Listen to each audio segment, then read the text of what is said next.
Flash Wolves on the blue side for the first one. Gambit over on the red. And first things first, respect is given. And Nivea banned by the Flash Wolves. I feel like it makes a lot of sense. Kira, in team fights, he looks exceptional on the champion. Going for the slightly more different build in terms of maxing the W first rather than the Q to have the utilization of the walls and the zone control definitely shows a lot of respect and expertise towards Kira. And so much of the current style of League of Legends reintroduce champions that no longer rely on gap plays. We're looking at Olaf, we're looking at Sion, Skarner, Trundle, all of these champions, and it really does fit the Anivia wheelhouse. So the fact that Kira is a legacy player of this champion and it has a fantastic spot in the current meta, I think it's one of those ones that if you don't want to play against it, it's kind of the free ban. I also feel like looking at some of the bans from Gambit right now, we've seen the early ban onto the Skarner. Now, when you look at the champions that Mugen is typically preferred, it is things like the Sejuani and the Jarvan. And in his finals, he played a lot of Skarner, but then defaulted to the Kha'Zix. So Gambit might be trying to put Mugen onto the Kha'Zix, or maybe they want to look to take it away from him and see what else he has available in his playbook. And again, the metagame has just shifted so much since people have had tape on the Flash Wolves, so it can certainly be tough to navigate as GP and Ezreal will also get taken away by the Flash Wolves. Alistar there for Gambit, and last but not least, it is Sejuani, so still taking a note from the last games they saw. Yeah, it's absolutely important to acknowledge the fact that Mugen's champion pool has been the area they hit, and I think the reason behind that is not only is he a rookie, but he is responsible, especially throughout that final series, of going towards Maple's lane, so we have to continue to track whether this does put him onto a non-gank heavy jungler. So kind of all these things fell out. We're talking about some bans, and turns out Rakan and Kai'Sa have been traded, which were pretty much mainstay red side bans for most of the play-in. And initially I was thinking, oh, Caitlyn, Morgana, they make a lot of sense, but with the priority for Gambit to ban away the junglers, a lot of these strong power picks that we've typically been seeing throughout the play-in stages have been left available. So I would look to think that Gambit would either go for a Thresh or a Morgana on the next rotation to make sure they have a decent matchup into the Rosaya Rakan the Flash Wolves have drafted. Yeah, absolutely, and it's a little bit strange to go to Morgana in my opinion. It will be great late game, but throughout the laning phase, you're still going to have the potential all-in. So I think that you have to go fire with fire. I would love to see a Thresh come out of Edward here, and for him to step up to the plate, look to be actively playmaking, because we know that is the style that Sword Art wants to be playing, especially on something like Rakan.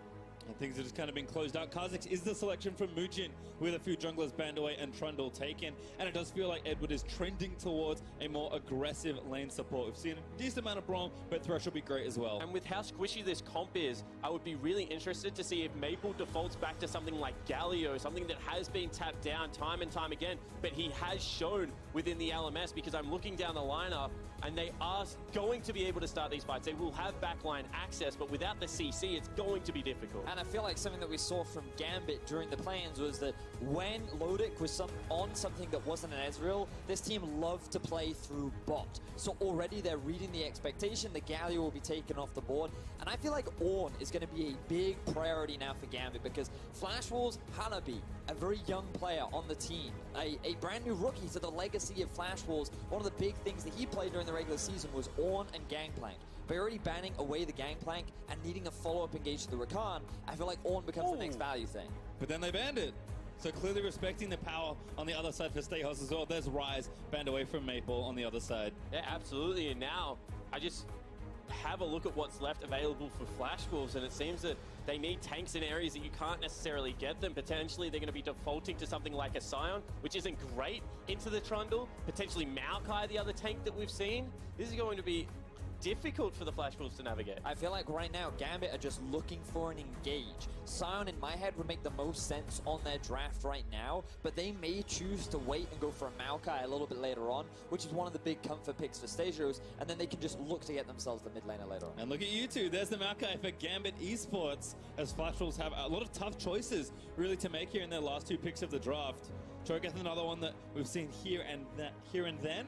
We'll see if that's the pick they want here for Hanabi. So I feel like Cho'Gath is, in terms of the matchup, a fine pick. But again, outside of the Rakan, you don't really have that much engage or that much of a front line. So I wonder if Flash Wolves will just go for some staple damage in something like an Azir or a Cassio. So that way they can have good Baron setups in the later game. Yeah, I also wouldn't mind to see even potentially something like the Rise and just heavily put Maple... Oh, banned, actually. Yeah, wow, God. They would have liked it too, I think. Yeah, so Cassiopeia is probably your best bet. Ooh. Karma doesn't tick that box for me at all, because I was like, you have to pull this comp apart somehow, and that is not how you pull a comp apart. That is Karma, though, the last pick for Flash Roll, so we'll see what Kira has as his final pick. I mean, it's kind of a blocker pick to Vladimir, perhaps, so I agree. I don't really like it either. So we'll see what Gambit have. They are giving Kira counter pick on what should be quite the hot matchup here in mid. I think the Cassio makes the most sense here. I really like it into the Karma as well. You can gain a lot of priority in terms of the 1 versus 1. I feel like it gives you a lot of team fight power as well, and it synergizes very nicely with the comp that they've already drafted. Absolutely, and so much of the Flash Wolves legacy was built around Casa, Maple, 2v2 taking over the map, Sword Art looking for engages. Cassiopeia wins majority of 2v2s if you can bring any form of CC with your jungler, and right now when you have a look at Cassio going into Karma Kha'Zix, like that is literally a suicide gang on the way. I'm just, right now I feel like Gambit, their team composition definitely gears more towards the scaling aspect. One of the big things we were talking about in our prep spawn was that Gambit seem to succeed the most when they just have straightforward 5v5 team comps, because this team loves to play around Baron, especially when you get to the 20. Not stop practicing since they qualified for this, so should be quite the best of 5 to kick things off onto Summoner's Rift for game number 1. And we see, once again, just a default start. And I think this kind of gameplay is what we're going to see out of Flash Wolves. You already talked about it, but pushing lanes into vision, into priority, for Mugen to be able to get into the enemy jungle. And I think that when you have a look at it, all of the lanes at this stage will be there at least for the early stages. So Diamond needs to show his savviness, needs to show that veteran status. We will complementing his counter ganks on the likes of the Zac, the Trundle, and the Olaf during the play-in stage. I think this is a game where he needs to be able to dodge the Kha'Zix, because if he ever gets a Karma there in his back pocket, Diamond can be shut down early. And I'm looking at some of the early vision that has been set up. It feels like the Gambit, they're not too focused on trying to figure out where Mugen is starting. Expectations are that they will look to play through bot side. However, you would imagine that full early clears will be the main priority for both these junglers. And then once they hit that level 4 mark, that's where we should start to see a little bit more jungle interaction and where they want to try and find those early leads. Yeah, absolutely. You can see both of the lanes actually joining relatively late. Leashless jungle starts coming through. One of the strengths of both these junglers is they don't necessarily need all that much help. Oh, could be trouble though. Actually, is Betty maybe going to get turned back around. The stun lands in, and we're going to try and make the play. They flashed it, a double flash forward, and the rookie's going to grab first blood. Right at the very beginning of the game, Gambit, they might get another. Going in for Sword Art as well, but no Plasma proc this time. And I said if there's a player to watch on the Gambit lineup, it's going to be Lodic. They gave him the best champion in his role. Eddie goes in nice and aggressive. And I mean, that is a nightmare start for the Flash Wolves. That is the worst possible start. Our whole narrative coming into the draft is you have to get a lead in the 2 versus 2. Lodic sidesteps, Sword Art engage, and then Gambit's bot lane just go, oh, well, Betty's by himself now. He doesn't have any kind of peel. We're going all in, and the punish was beautiful. And this is something that we saw. It's not as bad as it potentially could be. Again, no Sword Art going back in, a great double knockup. Lodic getting ignited. This might be the counterplay that the Flash Wolves need. Betty wants it, but he doesn't have a flash, and Lodic's going to live through the ignite as well. Absolutely, but they will crash the wave afterwards. So even though they don't get the ultimate or reward, still being able to bully it out. And it's exactly from what you talked to. Actually, Mugen wants it. Edward says no, he read the play, but now he's getting a little too low. Sword Art going to dive back in under the turret for it, and Mugen collects a kill. Good guys support Edward. Sacrifices his life to guarantee the survival of his AD carry.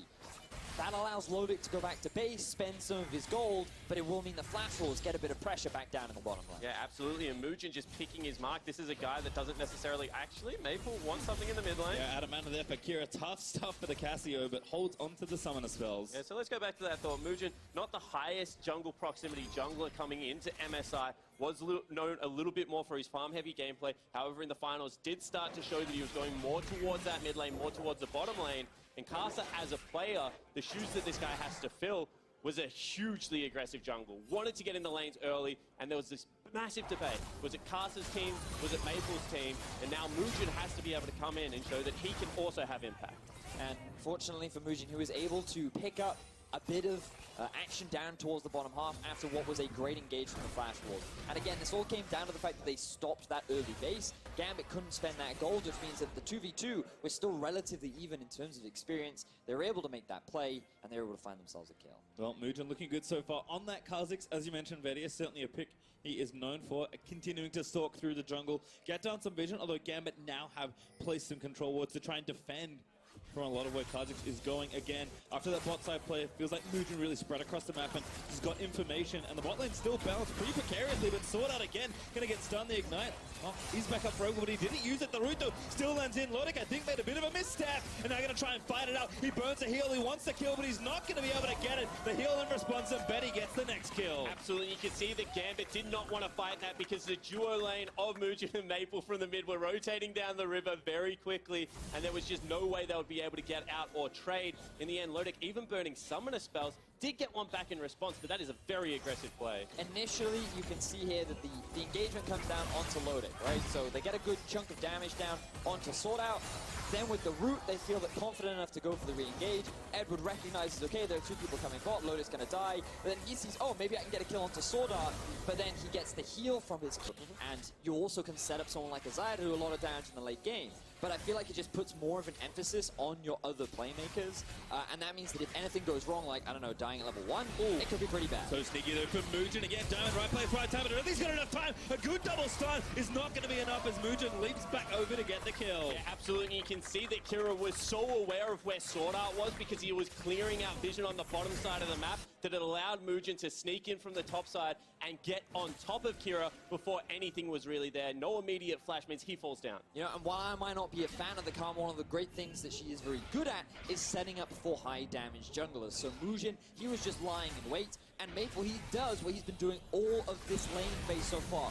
Walk up with the W, land it against the caster, even flashes in to secure the root in case she tries to flash away. He has the shield for the one that's on everyone's mind. So I mean, the problem for Gambit right now is, ooh, they could get engaged on. Diamond actually going to be the target. They're going to try and maybe counter-engage, but he gets knocked around the bounce house. Sword Art though dipping away, and Diamond actually lived through the assault. Lodik waiting for his moment with the killer instinct, and Flash Wolves are getting their flashes forth. Lodik goes in, finds a kill onto Hanabi, and that's the first tank down. Betty also grounded. Huge miasma, forced to flash out. You can see Mugen trying to look for the re-engage, wants Diamond, but this is a problem. If you do not take down Trundle, if you don't take down Maokai, so much inbuilt sustain in this team comp, and they can just continue to fight forever.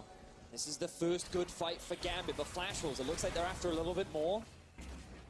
Should be okay. Kira defends Stay Hoss as Sword Art once again looks for the engage. You can see during that team fight, Flash Wolves would have wanted to get someone towards that bottom lane. There's now a huge creep wave crashing, and that just denies so much gold. You can see what was a 3,500 gold lead, now back to 2 just from better map positioning from Gambit. And the funny thing is, if you're Flash Wolves, it's actually better to not engage in that situation because Gambit were losing a lot of farm. This big wave started all the way out from underneath their turret, and it had just slowly worked its way through 3 waves of the Flash Wolves that no one from Gambit had picked up. So if Flash Wolves put all that gold and experience onto Hanabi, he now has a level over the Cho'Gath. You have that advantage. But it doesn't get picked up. Instead, they look to force a fight in mid.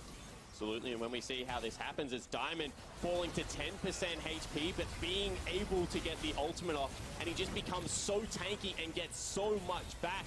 And then you're trying to chew through a front line of what is a full tank Maokai, a Braum, as well as a Trundle, with the damage threats just free hitting on your tanks who are trying to flee. At this stage of the game, Cassiopeia just starting to ramp up in that DPS, and they weren't able to go with it. And one of the advantages of the Karma is when the team fight started to go south, you do have that great ability to disengage. And it wasn't like that Flash Wolves weren't doing any damage, they just couldn't quite secure that kill thanks to good positioning from Gambit and a great turn. And this is the difference between, you know, a tank support such as a Braum that has those things built into the kit versus Sword Art, who is an initiation tool, but certainly not the tankiest member on Summoner's Rift. So the damage is much stickier when it starts to hit Flash Wolves. You know, Kha'Zix as opposed to Trundle, the Rakan versus the Braum.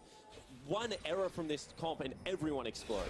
Well, you see Stay Hoss almost got the bot out of Tara, his banner minion. Not quite enough to help him out, and Hanabi does defend it, but still lots of pressure building here in mid. Gambit was smart to take that center tower first because they knew they can at least force to contest for this Baron.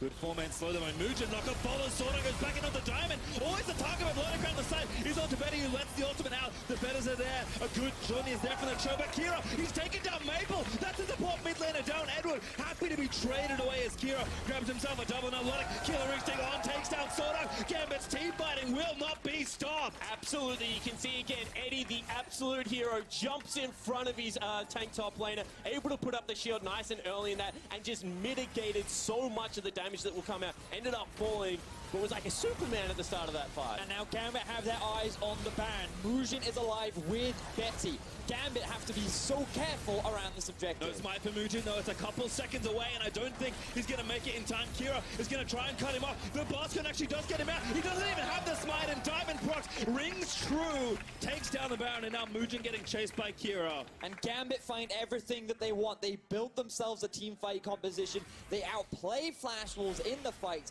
and with the Baron, they have now regained control over the game. Yeah. And you can see that this is a team that is playing slow and weren't able to accelerate when they needed to. We talked about the big advantages they built. They weren't able to get priority over the Baron area. They gave up too much of their vision for free. When they fought to take it back, Gambit were ready and out-execute them in those fights. I'm also just surprised by, given how much control Flash Wolves had over the map, they haven't utilized it. We can get to that in a second. Look, again, the engage goes on to Trundle. Kira and Lotic are just sitting on the back line with Edward, Stajos, and Diamond on the front. Lotic can reposition how he likes, and they just melt through this. When the tank is Sonya's, that means that your pro line is no longer there, and it becomes a 5v4. The Gambit can then just melt through. And they're just not that tanky at this stage of the game, is the unfortunate reality of the situation. You see, once again, damage numbers are comparable, but it is the members of the Flash Wolves that are falling down. Gambit, no, in a team fight, it's more about the right target sometimes here. It looks like a counterfight being initiated here by the Flash Wolves. Gambit looking to turn tail as Kira was bot side trying to get some gold back. Gold about within 1,000. If that turret goes down, it'll pretty much equalize. And Gambit with the Baron know they need to apply pressure. This is where they always build their leads. They must do it now. Now, I want to see this difference from Gambit because Flash Wolves spend a lot of time just grouping mid, and Gambit with the Baron, they need to be utilizing more than just that. Get priority over mid, gain control over enemy jungle, and then rotate between bot and mid to secure these tier 2s. And they also need to show the ability to start a team fight, because so far, Flash Wolves have run at them, and the counter engages have been on point. But one thing that I saw, and I know that you were looking at as well, Betty, is their inability to create very aggressive, proactive plays when they had windows to go for it. Well, again, Gambit do take a turret, so the gold now in their favor as they look to push it even further. 120 left on this Baron, trying to start a siege on the bot inhibitor turret. Thing is, they need to be able to push these other waves too. They need to split this Flash Wolves lineup apart and use the fact that they have ability to engage rather than giving Flash Wolves an opportunity. Because if you group up as a 5-man and Sword Art lands a 5-man ulti, that's where things start to look bad for Gambit. So Flash Wolves in this 5v5 can still hold out. The reality of the situation is if Stayhos isn't willing to go under the turret, the wave clear is still going to be there for the Flash Wolves. And at this stage of the game, they are not that far ahead. So you have to be able to drop your banner minions, be able to create pressure throughout the map, try and split up the initiation tools from Flash Wolves. One mistake at this stage of the game, especially with all the shutdowns being accrued, could turn it back. Gambit showed kind of at the end of the qualification into this stage that they're not that willing to pull the trigger all the time. But Sword Art getting an instinct on. Stayos sets it up, and Sword Art zips away. The W isn't going to follow up, but he had enough shield still. The fight on the other front is out. Hanami, Property Stoneblader's Diamond just gets feasted on, but still the trigger is going to go down. Lotic has the damage. Betty, though, going to try and make a heroic 1v4. He's caught the miasma. He pops out the ult. He needs to pull the feathers back, but Stayos also not that tanky. Kira almost gets blown up, but again, Edward with the heroic Unbreakable saves his teammates. This is what we were talking about, though. Grouped up as a 5-man unit, Flash Wolves can still fight. It was two separate skirmishes that were going on. Gambit found Sword Art out of position, but Flash Wolves found Diamond. And now with the Baron buff running out, Flash Wolves can regain a bit of control, maybe even secure this Drake. Absolutely, and when you have 3 Mountain Drakes now being built up and the gold lead is once again back to even, this game is still on the brink, and I thought that pick was going to be game-changing because they got the one initiation tool that we've spoken about time and again. Sword Art off the CC being able to jump in with a Kai'Sa, was caught out of position, had to burn Cleanse, Flash, and Ulti before the teamfight begun. But I think they got greedy here, prioritizing the full tank Shogun. He just eats it. I mean, I can understand trying to get through the front line, right? But trying to do it underneath the tower when you have Betty and Maple just wailing on you from the side, it became so easy for Flash Wolves to shut down the front line, not even lose a member. You know, I misspoke earlier thinking this. Probably not optimal when your TP player is the one in the mid lane rather than your wave player. Will allow Flash Wolves to get into the tower, and that gold gap just closes. Gambit, they're still posturing for a fight here in mid. Flash Wolves will not be deterred. Again, both teams know that mid is very important to have pushed out when Baron is on the line in 25 seconds. I just love the fact that they are just grouping up in mid stages and getting collapsed. Yeah, caught again. Maybe a little too much there with the face. Sword on the back with Muja looking to make a big flame play happen. Kira there with the ulti ready to go, but Swordart gets a four-man knock. As Muja dive into the back of the fight, still no one from Gambit down just yet, but I think it's only a matter of time. Hanabi can smell it. He wants it, Betty. It's aggressive. Tries to pull the feathers through. Everybody gets blown up. It's 2 kills there, including Lodic, slain by Betty. Absolutely. On the back end of that team fight, the huge flank came out of Swordart. That was Mata-esque. He just goes on a mission through the jungle and manages to get the 4-man knocker. And that was the ideal setup for the Flash Wolves because they bought enough time for Diamond to run out of his ultimate, Stasios to be chunked through by Betty. And now Flash Wolves with 5 members have their eyes on the Nexus. And they've already got a banner of command minion there as well, Patry. This could be the last fight. 3v5 right now as Gambit struggle to defend their Nexus. First turret is looking to go down. Betty, so confident here with the Karma in his back pocket. Level 16, just dishing it out. Hanabi goes under the turret. Might be okay, though, and I think Flash Wolves have realized that it's time to pull away. Short range carries into Cassiopeia is just so hard to hit the turrets. You can see they do get chased out of the base. However, with 5 members still available, this is either going to be a team fight or Baron falling down for Flash. There's the TP flank from Stasios. He does have his ulti available. Trying to do one better than Mugen and Swordart in that last flank. Flash Wolves, I think, have to read that they want to try and get this. There's the ult. They're going to try and collapse for Betty. He doesn't have his ulti. He doesn't have his flash. They're going to try and chase him down. There's Lodic running with the killer into with the ulti. Does come back up in time still. Betty gets shut down by Edward. Gambit in a 5v4 around Baron. The carry is dead for Flash Wolves. They do have the... Oh, TP unavailable for Hanabi. Gambit now on the Baron. Keep your eyes on Mugen. Cho'Gath around here as well, but like you said, he's a little too late. Mugen going to try and make a steal happen, but they're trying to sniff him out. He's going to make it into the pit if he can try. He needs to time out well. He's so low on health. Mugen steals the Baron away from Gambit. Oh my word, Mugen comes up huge for the Flash Wolves and keeps them in this game. And you can see already there are creeps in the base, so Swordart starts a fight. Again, Hanabi gets the kill onto Kira. Swordart makes the play, kills the Gambit mid laner. As Mugen started it on. Now it's time to run for Gambit. They need to go back to their base, defend from the super Stayhos in a 1v3. It's going to take a while to kill him, but I think he's about to get cut down. And if Stayhos dies here, it is going to be a 4v5 inside the base because members of the Flash Wolves will be up and available. You can see he is trying to live for as long as possible, but ultimately he will fall. And they start recalling. So it's like, all right, I'm just going to buy some time and cancel the backs. Again, it's going to take a while, but he's going to die eventually. Stayhos is making him really work for it, though. Here on the Maokai, don't just the Rupture. Gets 750 health back from the Sap Magic Slap. He does it again, but he finally is slain. Betty cuts him down. Now there's a TP in the middle lane. Looks like that will come out from the Rakan. They're looking to get the push, and with the Baron available, Flash Wolves, they might want to try and end it now. He lived for so long that Kira has respawned. What a clutch play from the top laner of Gambit. Now 30 seconds, they have to be able to hold on. And this is just, you love to see it. Yeah, but now Gambit, they did everything they could with the miasma. They hoped that Mugen wouldn't be able to jump over. I feel like Stasios should have just stayed on top of Mugen, but he walks around the miasma, gets the jump over, and secures himself the steal. And now the Elder going to go in favor of the 4 Drake Flash Wolves as well. And all of a sudden, short range 80 carry with 6 Mountain Drakes doesn't really care how many times he hits a turret because it's probably falling on the thirst. Betty is completed 6 items. He just needs the upgrade of the last Whisper.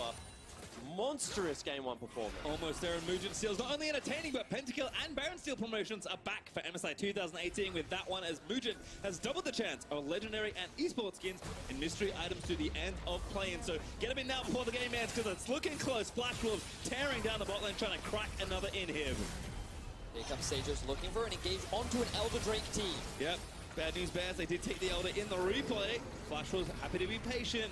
Well, even worse news was the fact that he actually just twisted advance to creep. Betty's shield is huge! Again, we talk about Maple, it's not a big carry, but the Karma is doing more than enough work to try and close out this game. Late game value of the Karma coming in clutch right now. Flash will secure themselves a second in here. Will Gambit go for the fight? The bait, though, I think might be Hanabi. Betty gets out, pops the QSS. Again, the front side is getting shoved up. Gambit need to find something. Lottie pumps the killer into with the heals, and the shields are just too much. He burns the ult and Stayhouse will get taken down. Hanabi in the backline almost takes down Lottie. Gambit are fighting with their backs towards the Nexus. Kai'Sa finally slain, and Gambit will be pushed all the way back to their fountain as the Flashers will take the first Nexus in what should be one hell of a series. And it was a slow game, but the control over neutral objectives